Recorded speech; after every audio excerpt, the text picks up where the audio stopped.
dois être redevable à quelqu'un. La redevabilité, c'est-à-dire que tu choisis quelqu'un, comme Jéthro, qui devient comme quelqu'un qui parle dans ta vie. On les appelle dans un coach, un mentor, mais c'est quelqu'un qui est comme...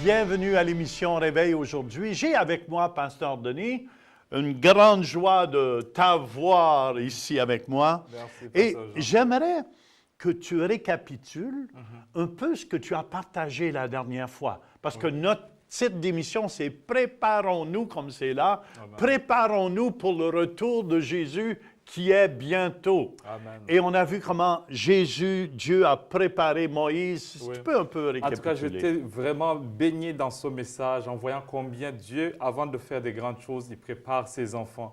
Nous avons vu combien, quand Dieu voulait amener les enfants d'Israël dans le pays de Canaan, il a pris Moïse, il a commencé à le travailler, il lui a donné une vision un peu élargie de voir, non pas lui, mais voir tout le monde. Et on a vu aussi l'identité de Moïse. Et Dieu commençait à parler à Moïse parce que Moïse avait perdu son identité. Il ne savait plus qui il était. Est-ce qu'il est égyptien? Est-ce qu'il est hébreu? Et là, Dieu commence à lui montrer qui il doit être et comment il doit le faire. Et ce sont ces grands points qui m'ont touché voir que Dieu l'amène dans l'abondance, dans le pays de Canaan. Mais Moïse, avec sa mentalité, il ne pouvait pas y arriver avec tout ce peuple-là. Et justement, on va écouter la suite de ce message. Oui. Et on va aller au centre réveil ensemble pour entendre la continuité. Deuxième clé que Dieu va donner à Moïse, il dit, Moïse, tu dois savoir que tu dois être redevable à quelqu'un. Ça, c'est la deuxième clé pour un ouvrier qui veut aller très loin. Tu dois être redevable à quelqu'un. La redevabilité, c'est-à-dire que tu choisis quelqu'un, comme Jéthro, qui devient comme quelqu'un qui parle dans ta vie. On les appelle dans un coach, un mentor, mais c'est quelqu'un qui est comme Jéthro qui te dit, Moïse, je sais que toi, tu parles avec Dieu face à face. Je sais que tu pries et Dieu exauce. Mais Moïse, ce que tu as de faire là, ce n'est pas bon. Fais comme ça, tu vas réussir. Quelqu'un qui peut parler dans ta vie et qui s'ingère dans tes histoires. Qui te dit, Monsieur Roger là, que tu regardes avec les beaux yeux, il n'est pas pour toi. Il dit, mais comment, moi je l'aime. Oui, tu l'aimes, mais il n'est pas fait pour toi. Moi, Jéthro, je te dis que Jimmy, c'est l'autre monsieur là. Lui là, c'est l'homme parfait pour ta vie. Mais moi, j'aime Roger parce qu'il est beau, il est mignon. Oui, mais il va t'abandonner dans quelques semaines. Et si tu écoutes la voix de Jéthro, Moïse, tu vas aller loin. Est-ce qu'il y a quelqu'un qui comprend ce que je dis? C'est comme être un fils. Un fils, c'est un esprit. C'est un état d'esprit. Tu choisis de se soumettre sous la vie de quelqu'un que tu choisis comme un père. Le roi Saül demande à David, de qui es-tu fils? Il n'a pas demandé qui est ton père. C'est qui est la même question. Mais il pouvait dire, bon, mon père c'est tel. Mais il dit, de qui es-tu fils? De qui est-ce que tu te soumets? Qui te donne des ordres? Qui te donne des instructions? Qui parle dans ta vie? Et David, il dit, oh oui, je suis le fils d'Isaïe, le Bethléemite. J'accepte de se soumettre sous lui. Parce que dans la vie spirituelle, si tu n'as pas quelqu'un qui parle dans ta vie, tu vas commettre des erreurs. Même Marie, la maman de Jésus, elle reçoit l'ange Gabriel. Il lui dit, en toi, il y a une sémence spirituelle. Mais Marie, tu dois te soumettre sous la responsabilité d'Élisabeth. Parce qu'Élisabeth, elle est dans son 6e mois. C'est-à-dire quoi? Elle connaît ce que ça prend pour être enceinte. Josué, tu peux être un bon général, mais tu te soumets sous la vie de Moïse. Jésus, le Fils de Dieu, il est loin, il est choisi. Mais Dieu, dans ce principe-là, il va l'amener dans la vie d'un certain Joseph, le charpentier, qui deviendra son père. Ce n'est pas que Joseph comprend le ministère, ou il comprend ce que ça prend. Lui, c'est les chaises et les tables. Mais Jésus doit se soumettre. Parce que tu ne peux pas dire que j'aime Dieu que je ne vois pas et haïr quelqu'un que tu vois. Le plus grand test que Dieu va donner, c'est de se soumettre à quelqu'un que tu vois pour juste te préparer à entrer dans ta grande destinée. Oui, je sais que tu as 16 ans et que tu es la plus belle fille du quartier. Mais aussi longtemps que tu n'es pas soumise à ta mère, qui est la grande responsabilité pour toi, tu ne vas jamais gérer un foyer. Oui, je sais que les garçons, ils ont des muscles. À 18 ans, ils disent, moi je suis un homme, je travaille à McDonald's, voilà ce que je gagne. Oui, tu as 18 ans avec des muscles, mais il faut se soumettre à ton père. Honore ton père et ta mère et tu vivras longtemps. Tu veux aller loin, tu veux vivre longtemps, tu veux avoir la grande destinée, c'est honorer quelqu'un qui est devant toi. De qui es-tu fils? De qui es-tu fils? Qui parle dans ta vie? Ce n'est pas question des enfants seulement, mais aussi nous les grands. Qui parle dans ta vie? Tu as bien chanté, mais qui ose, après avoir tous acclamé, qui peut venir dans ta vie et dire, écoute, Chantal, tu as bien chanté, mais tu as fait une fausse note ici, tu as fait une fausse note là-bas, et tu as crié comme ça ne se fait pas sur le stage. Regarde CNN te regarde, regarde CTV te filme, tu ne peux pas faire comme ça. Tout le monde a acclamé. Mais il y a quelqu'un qui te regarde sur le stage et dit, non, tu n'es pas encore prêt. Michael Jordan, tu peux bon jouer, mais si tu n'as pas Phil Jackson comme coach dans ta vie, tu ne peux pas gagner. Tu as besoin de quelqu'un qui te dit, non, tu fais un faux mouvement. Change de côté. Travaille avec les autres. On a besoin de quoi? C'est ça que j'ai fait il y a 3 ans. J'étais un bon pasteur indépendant. Un bon pasteur seul à Gatineau. Et Dieu vient m'affronter à Gatineau. Il me dit, ferme l'église, amène tes âmes au centre-éveil et soumets-toi au pasteur Jean Turpin. Est-ce que c'était facile? Non. Parce que tu étais déjà avancé avec une bonne église et tu t'en vas très bien, tu as la vision et Dieu dit arrête-toi, soumets-toi. Et aussi longtemps que tu n'es pas soumis à quelqu'un qui te parle dans ta vie, bon, tu peux avoir l'onction prophétique comme Élisée, mais même Élisée, il doit avoir un Élie qui parle dans sa vie. Dis à ton voisin, est-ce que tu es redevable à quelqu'un? De qui es-tu fils? De qui es-tu fils? La troisième clé pour un ouvrier qui se prépare, troisième clé, c'est ton caractère. Ton caractère. Parce que ton attitude détermine ton altitude. La manière dont tu te comportes dépend de la manière, ça montre où est-ce que tu t'en vas. Je parlais tantôt sur le caractère de Moïse. C'est un homme de Dieu. C'est un homme qui parle avec Dieu. D'ailleurs, parmi les hommes qui ont parlé avec Dieu, c'est le seul que la Bible nous dit qu'il a parlé à Dieu face à face. Il a l'onction de Dieu. Mais Moïse a un problème de caractère. Il a un problème de colère. Cet homme, lorsqu'il est fâché, il est vraiment fâché. Il est vraiment fâché. La Bible nous dit qu'en Égypte, à cause de la colère seulement, il a tué même un Égyptien. Quand il est venu, Dieu lui donne même le bâton. Au lieu de frapper une fois, il frappe 2 fois la pierre. Un homme très colérique. Et d'ailleurs, plus tard, on va voir que quand il a les 2 pierres, les 2 tablettes des 10 commandements, il voit que ça ne marche pas. Il voit que les enfants ne l'écoutent pas. Il prend ça, il jette. Et ça se brise. Et il doit dire à Dieu, Dieu, écoute, ces gens sont mauvais. Hein? Pardonne-moi aussi, mais quand même, tu vois. C'est pas moi, c'est les autres là. C'est les autres. Un problème de colère. À l'école secondaire, on nous a appris la psychologie. On nous dit qu'il y a 5 niveaux de colère. 5 niveaux de colère. Le premier, c'est l'irritation. Ce sont des signes d'irritation. Quelqu'un te regarde et tu commences à te sentir irrité. Tu ne dis rien, tu ne fais rien, mais il dit, si encore parle encore une fois. Et si elle parle encore une fois, elle va voir mes colères là. Toutes mes couleurs vont sortir. Elle élève les yeux à l'église, alléluia. Mais la manière elle élève les mains, tu es irrité. Ça, c'est le premier signe de colère. Deuxième signe, on dit c'est le niveau d'indignation, ou ce qu'on appelle la révolte. Ma fille Chinoa, deuxième dimension, elle dit that's no fair. Ça commence à parler. Quelqu'un te fait quelque chose, tu as première dimension, tu n'as rien dit, mais deuxième dimension, c'est pas juste. C'est pas juste quand même, c'est pas juste. Quand on était jeunes mariés, tu me regardais avec des beaux yeux. Mais maintenant, tu me regardes plus. C'est plus juste. Ça, c'est la lune de miel vient de finir. Ça, on le dira à Jenan plus tard.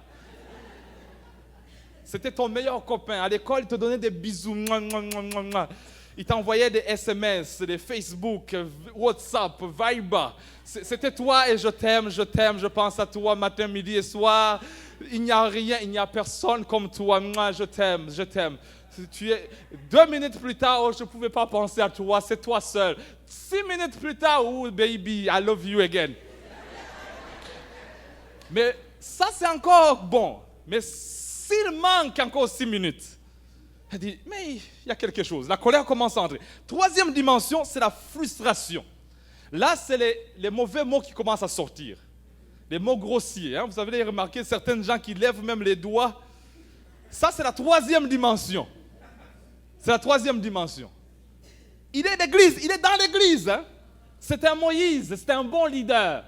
Il chante bien, il joue bien la guitare. Mais la colère est là. Et des fois, les mauvais mots sont sortis. Oh Seigneur, pardonne-moi. Quatrième dimension de la colère, c'est ce qu'on appelle la fureur. Dans le dictionnaire, on dit c'est une perte d'action temporaire. J'ai fait quelque chose et la colère est entrée. Oh, j'ai oublié, je suis un chrétien. Et d'ailleurs, je viens de prêcher la parole de Dieu.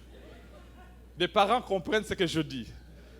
Vous quittez l'église, vous étiez bien, vous avez donné la dîme, les offrandes, chanté, vous êtes remplis du Saint-Esprit. Et quelque chose, l'enfant le fait, la femme le fait, et tout d'un coup, il y a et tu perds momentanément, une petite seconde, perte d'action temporaire. Et après, moi, tu dis, ok, prions, pardon d'abord le Seigneur. Ça, c'est Moïse. Et la dernière dimension de la colère, c'est ce qu'on appelle la rage. Là, il est enragé. Il prend tout, n'importe quoi, il jette. Ça, c'est Moïse. Il est rendu à la 5e dimension. Il met des tablettes de Dieu, allez, je m'en fous. Le bâton de Dieu, tapez combien de fois? Un homme de Dieu qui a un problème de caractère. Nous, les enfants de Dieu ici à l'église, on a des problèmes aussi de caractère. Ça peut être ne pas être la colère, ça peut être je ne sais pas qu'est-ce que tu fais, tes attitudes, mais ce matin, comme la moisson est grande, mais le problème c'est l'ouvrier, prions à Dieu que Dieu puisse te transformer, ton caractère, et dis Seigneur, transforme ma vie. Seigneur, tu me connais bien, hein? Tu me connais bien. Tu connais mes yeux, tu connais mes oreilles, tu connais ma bouche. Sanctifie-moi, aide-moi.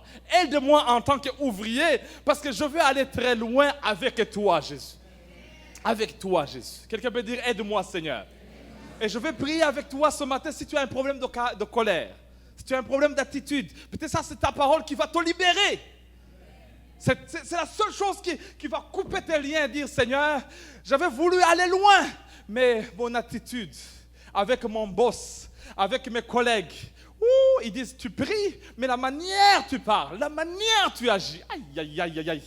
Tu ne peux pas aller loin. Et ce matin, il dit Seigneur, libère les ouvriers, libère les ouvrières, libère ma femme, libère mon mari, libère mes enfants, parce qu'on a besoin de toi. Quatrième clé pour les ouvriers qui se préparent pour la moisson, c'est avoir une mentalité prospère. Est-ce que nous sommes ensemble? Alors ici, je parle aux ouvriers qui se préparent pour la grande moisson. Ok? On parle à quelqu'un que Dieu est en train de préparer et lui donne les clés qu'il faut pour aller dans cette moisson-là. Parce qu'on se prépare. Nous sommes dans le mois où on se prépare sérieusement. Et la quatrième clé ici, c'est une mentalité prospère. Dans Proverbe 13, verset 22, cette semaine, dans la prière de 9 à 10, on a lu ceci, l'homme de bien a pour héritier les enfants de ses enfants. C'est-à-dire que Dieu va me donner quelque chose que je peux transférer non seulement à mes enfants, mais à mes petits-enfants. Un ouvrier, il doit avoir une mentalité générationnelle.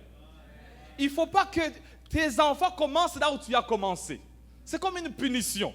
Hein? Moi aussi, j'ai fait ça. Vous commencez tous ici. Non, non.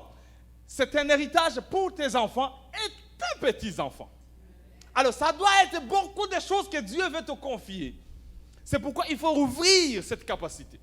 Parce qu'il y a beaucoup de choses qui s'en viennent. Les Nations Unies ont dit ceci en 2000, avec le Millennium Goals. Ils ont dit, nous sommes en 2000, et on se donne la responsabilité que dans 2020, il n'y ait plus de pauvreté sous la terre. Parce qu'ils ont calculé que sur les 7 milliards de personnes qui sont sur la terre, il y a 1,5 milliard de personnes qui ne mangent pas par jour. 1,5 milliard de personnes qui, ce dimanche, le 19, ils ne vont pas manger. Et les Nations Unies ont dit, on se donne la responsabilité que d'ici 2020, on élimine la pauvreté. On élimine la pauvreté. 800 millions de femmes sous la terre, 800 millions, ils n'ont pas de sous-vêtements. 800 millions. Mais il faut que dans 2020, il n'y ait pas la pauvreté. Quand on disait cela, je disais, mais Seigneur, comment cela se fera-t-il? Et Dieu a dit, dans Matthieu chapitre 25, que dans les derniers jours, et surtout quand il va demander des questions, il a dit, j'avais faim et vous ne m'avez pas donné à manger.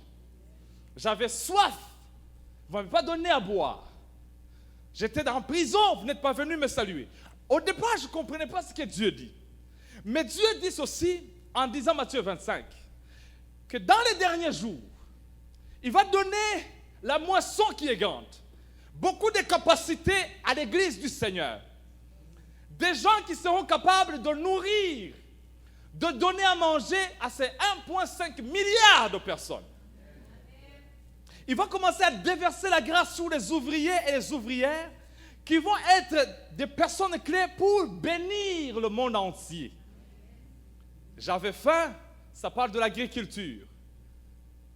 Il va donner des idées, des capacités aux hommes qui font l'agriculture, de non pas multiplier pour toi et ta famille, mais de multiplier en masse.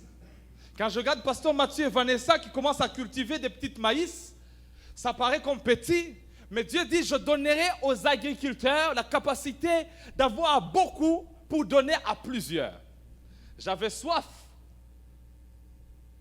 J'avais soif. Ça coûte, disons, un dollar, une bouteille d'eau, $1. Dieu va donner 1,5 milliard, parce qu'il y en a beaucoup qui ont besoin de l'eau, la capacité à toi de pouvoir donner à boire à beaucoup de gens. S'il faut donner à boire à 1,5 milliard de personnes, c'est-à-dire que tu seras un milliardaire pour pouvoir nous donner à boire à tout ce monde-là. Je déclare qu'il y a des milliardaires ici. Aïe, aïe, aïe, aïe, aïe, aïe, aïe, aïe, aïe. Des hommes et des femmes, malgré leur apparence, mais ils sont bien. Que Dieu leur donne cette capacité. J'avais quoi? J'étais étranger. J'étais étranger. Ça parle des agences de voyage. Ça parle des hôtels ici. Des hommes que Dieu va donner des hôtels. Capacité de bâtir des hôtels. Des agences de voyage. Ils n'ont pas besoin d'aller à Air Canada, mais ici j'ouvre l'agence de voyage Nahima Nanchulti. Celui qui veut aller à Bahamas, qui veut aller en Floride, vous achetez les meilleurs deals chez moi.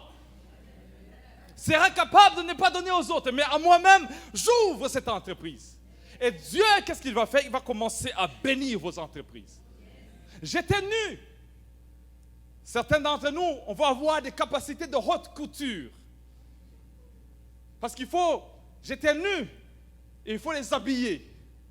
Parmi vous, il y a des gens qui coupent très bien. Dieu va vous donner des capacités de couper, et quand les gens vont voir, ils disent, waouh, ça vient d'où? Ça vient d'où celui-ci? Non, c'est Sarrazin qui a coupé ça. Qui est Sarrazin? C'est Léopold Sarrazin. Il est d'où celui-ci? Au Centre Réveil International. Mais qui a coupé celui-ci? Oh, ça c'est André Charette.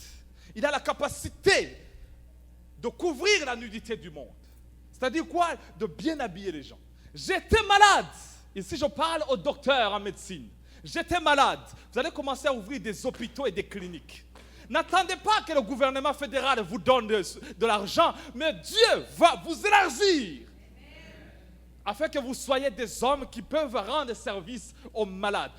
Oui, Jésus n'était pas malade, mais c'est des gens qui étaient malades qui vont venir te chercher. Et dit, nous avons entendu qu'il y a une dentiste dans cette église. Quelqu'un qui est capable de soigner les dents. Et quand je souris, c'est waouh. Il est où? Il est à l'église, au Centre Éveil International. Je prophétise qu'il y a des hommes et des femmes dans ce lieu qui sont bénis par l'Éternel. Il y a des choses cachées en vous que vous ne savez pas. En Mozambique, là où il y a Heidi Baker, on vient de découvrir des piscines, des capacités pétrolières qu'on n'a jamais découvertes. Ils sont au Mozambique. Au Mozambique, pays où on ne savait même pas. Aujourd'hui, on découvre que Mozambique, avec la prière de Heidi Baker et des hommes et des femmes qui ont prié, aujourd'hui, on découvre qu'il y a des réservoirs de pétrole au Mozambique.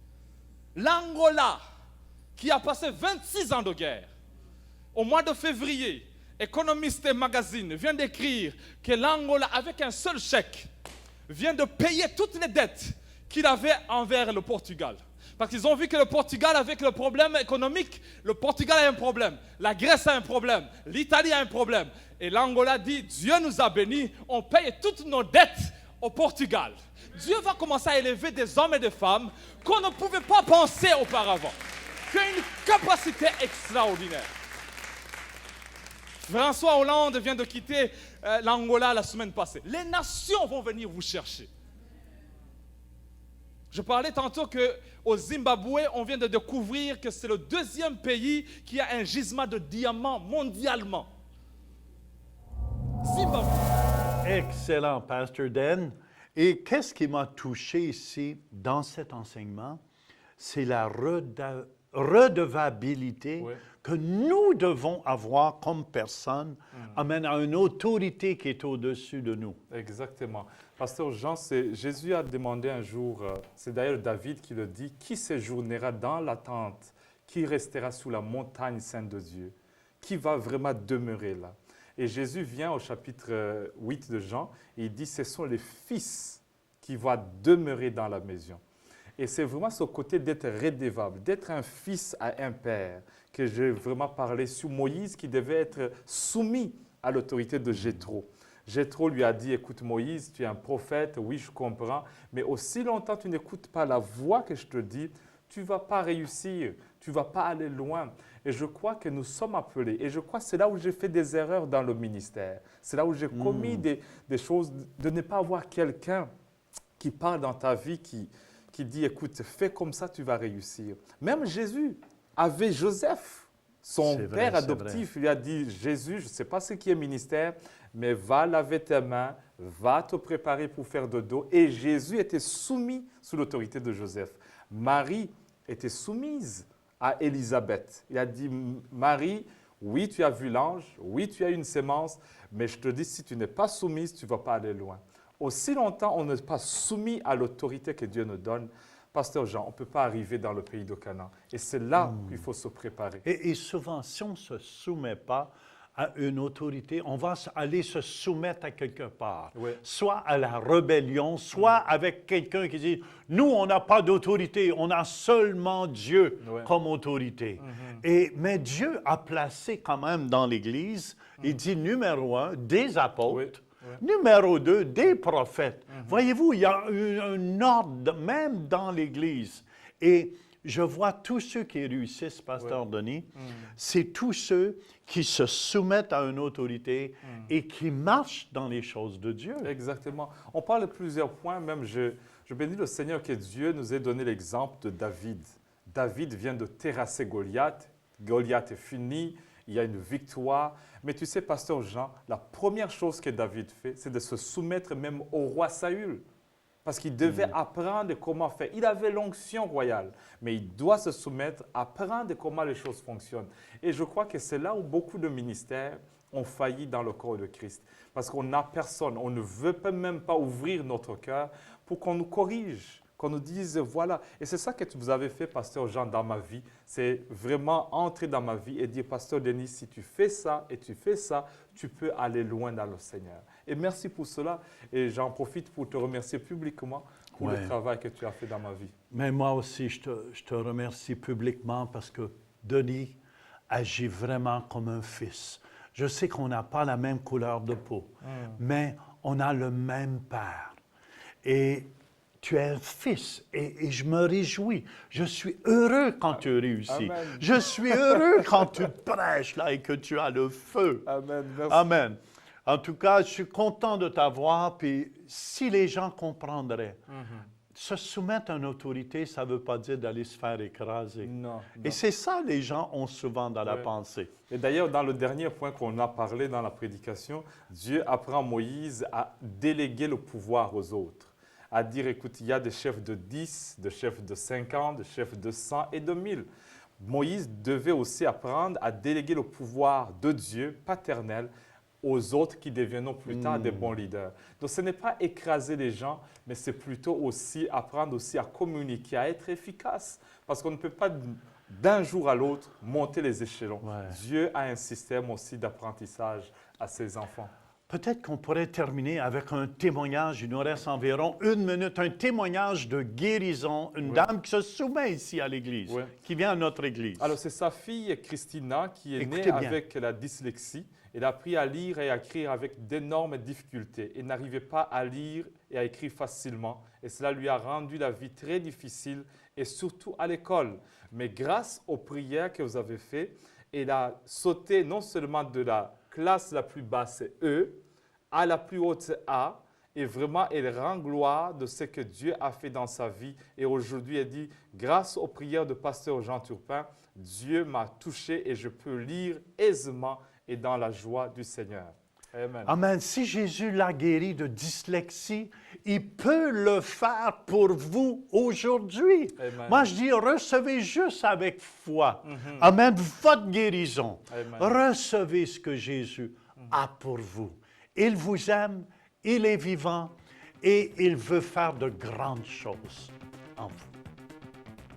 J'aimerais vous inviter pour des réunions de guérison et de miracles à Dolbeau le 20 septembre, le 21 et le 22 à l'hôtel Chute des Pères. À Québec le 24 septembre à l'église Réveil et Action. Et vendredi le 25, 26 et 27, je serai à l'hôtel Grand Times et ça va nous faire plaisir de vous accueillir. Je vous invite, c'est gratuit. Visitez le site web centrereveil.com pour participer à nos services en direct. Pour un don mensuel de 20 $ ou plus, devenez partenaire de l'émission Réveil et recevez le DVD du mois. Vous pouvez faire vos dons en ligne avec Visa et Mastercard ou un chèque par la poste. Et nous apprécions votre soutien. Mais moi, c'est la même chose. Quand ça nous dit que Dieu est un refuge et un appui, ça veut dire Dieu te rend fort. Dieu te donne la force pour passer à travers les situations.